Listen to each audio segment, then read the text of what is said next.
आजादी के आदर्शों को समझे और बयां करे। मैं सुरेश पासवान। आज दोस्तों मैं आपको एक ऐसे शख्स से मिलाने जा रहा हूं जो कि कल्चरल एक्टिविटीज़ में काफ़ी आगे रहते हैं।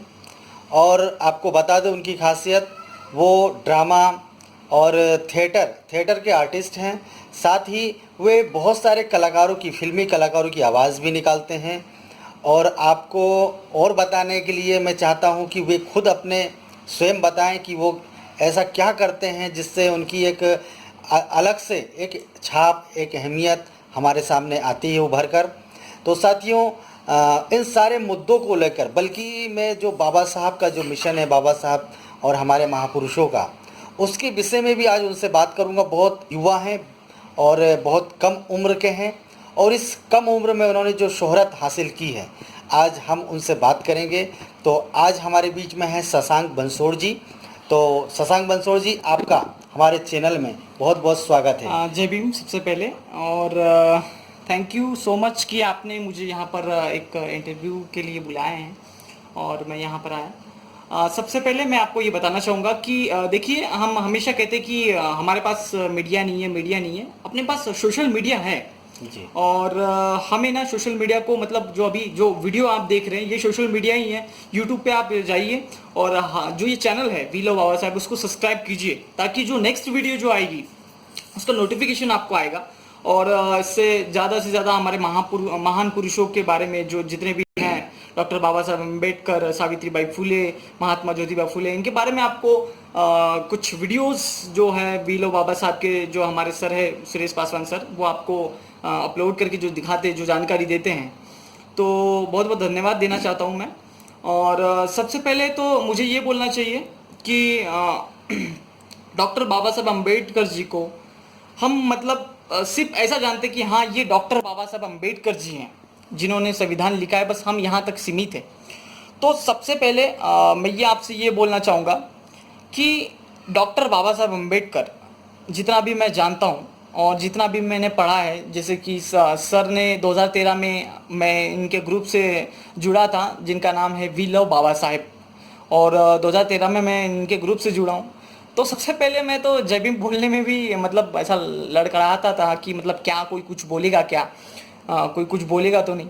लेकिन जब से मैंने इनका ग्रुप ज्वाइन किया है तो मैं कभी भी किसी के सामने बोलता हूँ, बेझिझक मैं किसी के सामने जय भीम बोलता हूँ, चाहे कि मेरे फ्रेंड्स हो या कुछ भी हो। क्योंकि जो चीज़ हमने ना, जो हमारे महान पुरुषों ने किया है, चाहे वो कोई भी हो, सावित्रीबाई फुले हो, ज्योतिबा फुले हो, छत्रपति शिवाजी महाराज हो, कोई भी हो, तो उन्होंने जो किया है हमें उस चीज़ को भूलना नहीं चाहिए। क्यों सर, मैं ये बिल्कुल सही बोल रहे शशांक जी। शशांक जी, मैं तो हम महापुरुषों की विषय में चर्चा करेंगे, लेकिन मैं चाहता हूं कि आप सबसे पहले आप बताइए कि जो कल्चरल एक्टिविटीज़ करते हैं उसमें क्या क्या करते हैं, आपकी खासियत बताइए।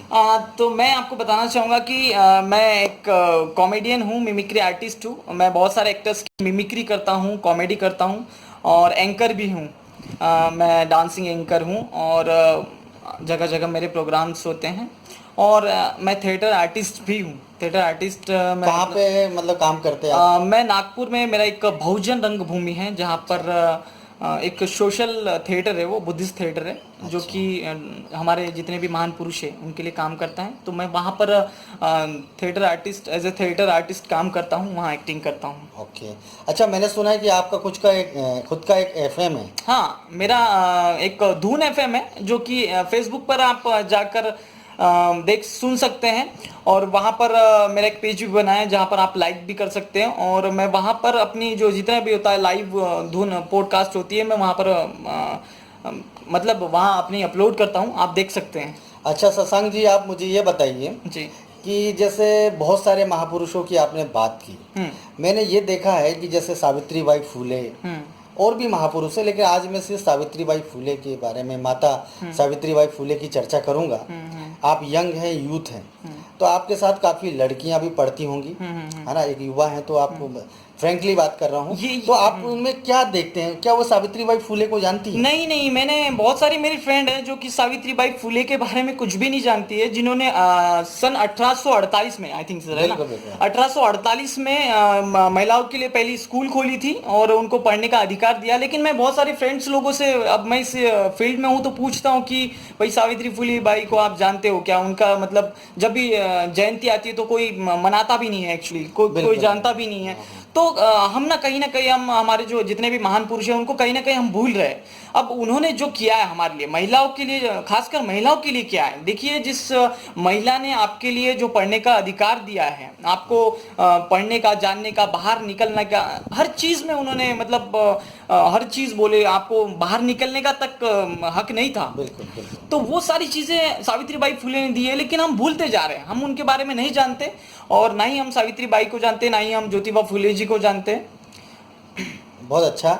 अच्छा शशांक जी, आप ये बताइए कि आपने जब ये सब चीज़ आप जानते हैं, ठीक है, तो आपने तो बताया होगा कुछ लोगों को, आपने जब बताया तो उनका रिएक्शन क्या था, कुछ चेंजेस आया क्या? जी जी, मैं इस बात पर मतलब मैं आपको एक एग्जांपल देना चाहूंगा। मेरे बहुत सारे दोस्त हैं और मैं जितने भी अंकल जी से या जितने भी मेरे अंकल वगैरह हैं उनसे भी बात करता हूँ, कहीं ना कहीं मैं महापुरुषों की बात करता हूँ। जब भी उनसे बात करता हूँ तो एक्चुअली किस तरीके की, जैसे कि संत कबीर जी ने कहा है कि माटी का नाग बना के पूजे लोग लुगाया, जब जिंदा नाग घर में निकले ले लाठी धमकाया। बहुत तो ये इसका उद्देश्य, मतलब इसका मकसद क्या है, क्या कह रहा है ये? देखिए आप, मैं ये जो मैंने अभी जो बोला है, ये थॉट देखिए क्या बोल रहे हो कि माटी का नाग बना के पूजे लोग लुगाया। मिट्टी का नाग बना के हम पूजते हैं, है ना, उसकी पूजा करते हैं, दूध पिलाते हैं, फूल वूल चढ़ाते हैं, और फिर जब जिंदा नाग घर में निकलता है तो हम लाठी से धमकाते हैं।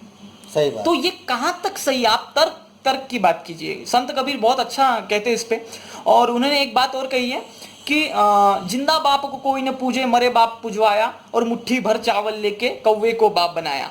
आप मुझे एक बात बताइए कि जब हमारे माँ बाप जिंदा होते हैं तब हमें उनको धिक्कारते हैं, है ना, कि भाई अरे खाने को नहीं देते, ये कुछ नहीं देते, है ना, धिक्कारते हैं। जब वो चले जाते हैं तो हम क्या करते हैं, एक थाली लेते हैं, उसमें बहुत सारे पापड़ वगैरह जितने भी डिशेस होते हैं हम वहां उनके लिए रख देते हैं, और बोलते हैं कौवे को, छत पे जाके हम बुलाते कौवे को, काव काव आओ। तो ये कहां तक सही है? जिंदा बाप को कोई न पूजे, मरे बाप पुजवाया, और मुट्ठी भर चावल लेके कौवे को बाप बनाया। हम बाप मरने के बाद हम कौवे को बाप बनाते हैं। तो ये कहां तक तर्क है? आप तर्क की बात, मैं तर्क की बात करता हूँ। बिल्कुल बिल्कुल। शशांक जी, आप जो जिस बात की जिक्र कर रहे हैं वो बहुत ही कड़वी है, लेकिन ये सच्चाई है। सच्चाई है। और ये शशांक जी स्वयं नहीं कह रहे हैं, ये कबीरदास जी ने कहा था, उन्हीं का उन्होंने उल्लेख किया है जी। और ये चीज़ हमारे युवा जानते नहीं हैं। तथागत बुद्ध के बारे में आप उनके कुछ ऐसे विचार बताइए जिससे आज का युवा तार्किक बने। जी, सबसे पहले तो मैं यही बोलना चाहूंगा कि आजकल हमारे पास सोशल मीडिया की बार बार इसलिए बात कर रहा हूँ क्योंकि मैं उससे खुद जागृत हुआ हूँ। मैं आपको सही बात कह रहा हूँ, क्योंकि मेरे पास कुछ भी नॉलेज नहीं था, ना गौतम बुद्ध के बारे में था, ना और किसी के महान पुरुषों के बारे में नहीं था।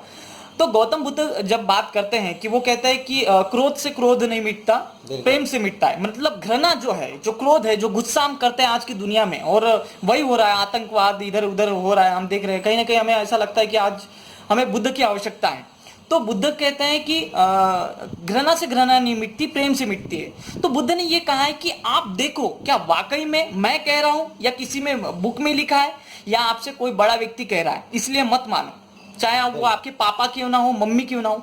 आखिर में वो तार्किक है क्या? पापा मम्मी की बात मानने से मतलब मेरा ये नहीं है, मतलब ये है कि आपके पापा यदि कह रहे कि बेटा जाओ वहां पर ऐसा करो, आप वैसा करो, तो क्या वाकई में वो ऐसा करने से ऐसा होता है क्या? क्या आपको उसका कुछ बेनिफिट मिलता है क्या, फायदा मिलता है क्या? तो आप करो, कुछ नहीं बोलूंगा। लेकिन आपके पापा कह रहे हैं हाँ बेटा तुम वहां पर जाओ और आपके साथ कुछ भी नहीं हो रहा, तो आप क्या मतलब वहां जाने का? तो कहीं ना कहीं हमें ये सोचना है कि क्या आखिर में जब भी हम कुछ कर रहे हैं, जब हम जो भी कुछ चीज कर रहे हैं, हमारे से बड़े व्यक्ति ने कहा कि यार जाओ वो बुक पढ़ो, तुम उसमें ऐसा लिखा है वैसा लिखा है, क्या वाकई में उस बुक में लिखा वो सही है? ये जानने की बहुत जरूरी, मतलब भगवान बुद्ध ने वही कहा है कि आप उसको देखो, जानो, परखो तो मानो। मैं कह रहा हूं आपसे बड़ा है कोई व्यक्ति कह रहा है इसलिए मत मानो। मैं कह रहा हूं, भगवान बुद्ध ने स्वयं कहा है कि मुझे क्यों पूछते हो यार, तुम मुझे अगरबत्ती और कैंडल लगाने से क्या मिलेगा तुमको? अरे भाई तुम जैसा काम करोगे, बिल्कुल, चाहे वो बुरा काम है वो तुम करोगे तो आपको बुरा ही काम का जो फल है वैसा ही मिलेगा। बिल्कुल। और और मुझे ये बताइए कि आज अगर मैं ये इस बात की कहता हूँ कि डर एक व्यक्ति को तभी लगता है जब वो बुरा काम करता है। मैं आज जब से भगवान बुद्ध को पढ़ने लगा हूँ तो मुझे मृत्यु से डर नहीं लगता। सही बात कह रहा हूँ। ये तो शाश्वत सत्य है बिल्कुल। मुझे मृत्यु से बिल्कुल डर नहीं लगता क्योंकि मैं प्योर हूं। मैं कभी किसी के बारे में बुरा सोचता नहीं हूं, ना मैं कपटी हूं, ना मैं किसी के बारे में बुरा सोचता। और भगवान बुद्ध ने भी कहा है कि भाई तुम किसी के बारे में बुरा मत सोचो, है ना, बुरा मत करो, ठीक है ना। तो ये सारी चीजें भगवान बुद्ध ने कही है, तो मैं कहीं ना कहीं भगवान बुद्ध के मार्ग पर चलने की कोशिश करता हूँ और आपका आशीर्वाद रहेगा तो बिल्कुल मैं आगे बढ़ूंगा। बिल्कुल शशांक जी, मैं चाहता हूँ कि देखिए भगवान बुद्ध, कबीरदास जी या बाबा साहब ज्योतिबा फुले या सावित्री बाई फुले, ये सारे जो महापुरुष हैं उन्होंने जो देकर गए हैं, और आप जैसे इतनी कम उम्र में, आपकी एज मेरे ख्याल से 18 साल की होने वाली होगी, ज़्यादा आप उससे ज़्यादा नहीं होंगे, तो आप इतनी कम उम्र में आप इतनी बड़ी बड़ी बातें कर रहे हैं। लेकिन आज जो हमारे जो यूथ हैं, जैसे काफ़ी 25 साल के 30 साल के जिन्होंने इवन मतलब आईएएस के एग्ज़ाम पास कर लिए हैं शशांक जी, मैंने देखा है। लेकिन जैसे ही वो आईएएस के एग्ज़ाम पास करते हैं, उनसे पूछा जाए कि आपने आईएएस का एग्ज़ाम पास कर लिया है, आपको बहुत बहुत बधाई हो, तो तुरंत बोलते हैं ये तो किसी का आशीर्वाद था, है ना। वो बाबा साहब के बारे में कभी थैंक्स नहीं बोलते हैं, संविधान के दिए हुए चीज़ों को नहीं बोलते हैं। चलिए ठीक है, इसलिए मैं बार बार कहता हूँ लोगों को कि कोई बहुत पढ़ा लिखा है, बहुत बड़े पद में पहुंच गया है, यदि वो यह नहीं जानता कि वो क्यों पहुंचा वहां तक, तो उसका पहुंचना मेरे ख्याल से बेकार होता है। यदि आप आज आईएएस नहीं है, लेकिन एक बहुत बड़े इतनी कम उम्र में आप अपना खुद का एफएम चला रहे हैं, आप एक आर्टिस्ट हैं, तो मैं आपको मैं पूरे दर्शकों, जितने देखने वाले हमारे दोस्त हैं, भाई बहन हैं, सबकी ओर से मैं आपको बहुत बहुत साधुवाद देता हूं कि आज आपने इतनी महत्वपूर्ण बातें हमसे साझा की। लेकिन चलते चलते आज मैं चाहता हूं कि आप अपनी कुछ आर्टिस्ट, सबसे पहले तो मिमिक्री करते हैं आप। अच्छा। तो कुछ मिमिक्री का बताएं, नहीं तो लोग बोलेंगे कि सुरेश जी आपने शशांक जी को बैठाल दिया और बता दिया कि बड़ी बड़ी बात। तो आप, मैं चाहता हूं हमारे दोस्तों को बताएं कि आप मिमिक्री आर्टिस्ट हैं, तो कैसे मिमिक्री आर्टिस्ट हैं, थोड़ा सा बताएं। यूपी बिहार वालों के लिए सबसे पहले मैं तोहफा देना चाहूंगा, क्योंकि हमारे लालू जी बहुत पसंद है। वहाँ पर लालू जी की जो बातें कहते हैं तो कहीं ना कहीं हंसी निकल के आती ही है। तो सबसे पहले मैं लालू प्रसाद जी को बुलाना चाहूंगा। इस देश में विधानसभा के गठन में ना ही तो कुछ हुआ है और ना ही तो हम कहने देंगे। ये जो सरकार है, कोई भी सरकार आए, किसान के लिए काम करना चाहिए। मैं ये कहता हूँ, अब लालू जी को किसी ने कह दिया कि इंटरव्यू लेते किसी न्यूज रिपोर्टर ने कह दिया कि लालू जी आप मुझे इतना बताइए कि आप क्या रामदेव बाबा का जैसा कि रामदेव बाबा का जो कुछ आता है, मेहंदी वगैरह आती है बाल काले करने के लिए, तो आप कभी वो यूज नहीं करते क्या? हम नहीं करते हैं ये सब चीजें। अच्छा, लाल काले बाल से क्या होता है? दिमाग से खेलते हैं भैया, फालतू बात है, हम तेल वेल नहीं लगाते हैं। तो कहीं ना कहीं लालू प्रसाद यादव से उल्टे सीधे सवाल करते हैं। अक्सर आपने नाना पाटेकर को सुना होगा, तो नाना पाटेकर साहब जब भी आते हैं बहुत अच्छा है, ए भगवान का देवा, सब कुछ है, धन है, दौलत है, शौहरत है, ए मावरत है, लेकिन क्या करे, बहुत अच्छा है, बहुत अच्छा है। तो ये नाना पाटेकर साहब हो गए। ऐसे बहुत सारे फिल्म इंडस्ट्री में हैं जिनकी मैं मिमिक्री करता हूँ। ऐसे बहुत सारे आर्टिस्ट हैं। मैं कसम कहता हूँ बसंती, मैं कह रहा हूँ ये दोस्ती हम नहीं छोड़ेंगे। ये कुत्ता के मौत हम नहीं दे देंगे, सुन सकते।